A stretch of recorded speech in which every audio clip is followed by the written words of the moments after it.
Guys, welcome to our video on how to set copper rivets. Here's an example of the type of rivet that we're trying to set. It's got a flat on one side and a nice little dome on the other side.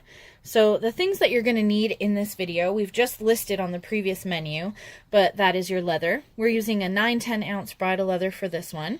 Then you're going to need your copper rivets and burrs. So right here we've got a number 9 copper rivet. Number 9 refers to the diameter of the post. There's also a little bit smaller at number 12 and even smaller at number 14. We also, with your copper rivets, have a burr or a washer.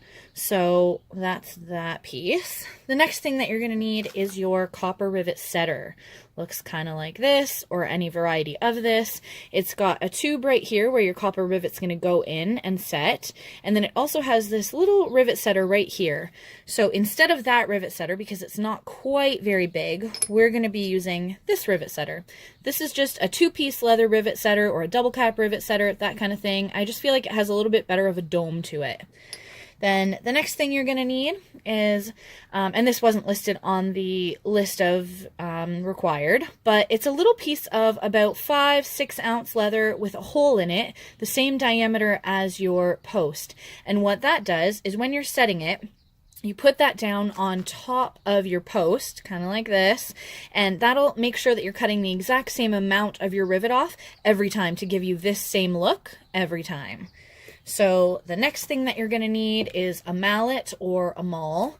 This one is my poly maul that I recently got from Clay Miller Tools, and it's pretty awesome, though you can use any type of mallet or maul in this situation.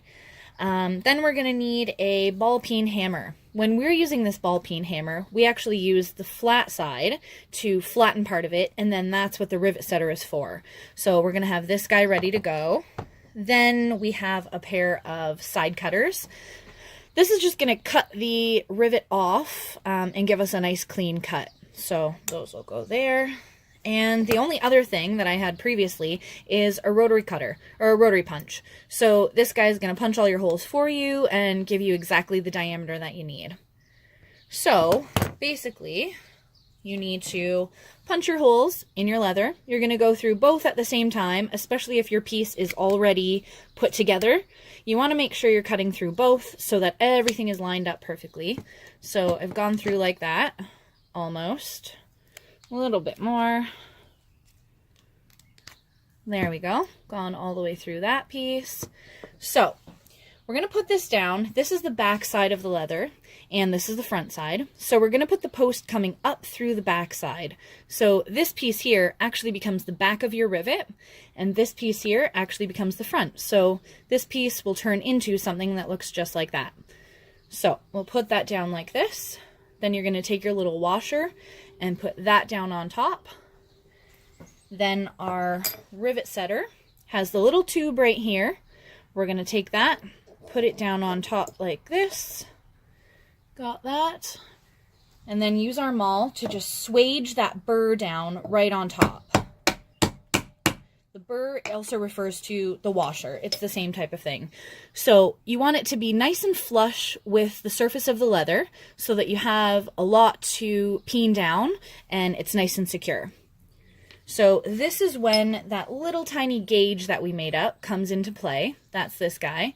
So we're just going to pop that down on top and then use our side cutters so that we know we're taking the same amount off every time. You're just going to squeeze that, pop the little piece of the copper off like that.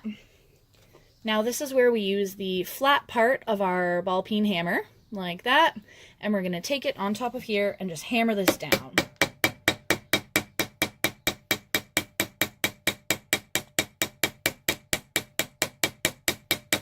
So the point of this step is to really expand that piece of brass, or sorry, copper, so that it goes really far out onto the washer, so that when we set it with the little tiny copper, or the little tiny 2-piece rivet setter, that it's really going to keep that in place. Whoops, now we're going to use a maul. Just kind of round that over.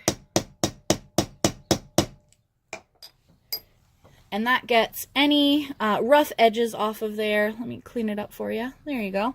Any rough edges makes it look nice and smooth. And that is the last step.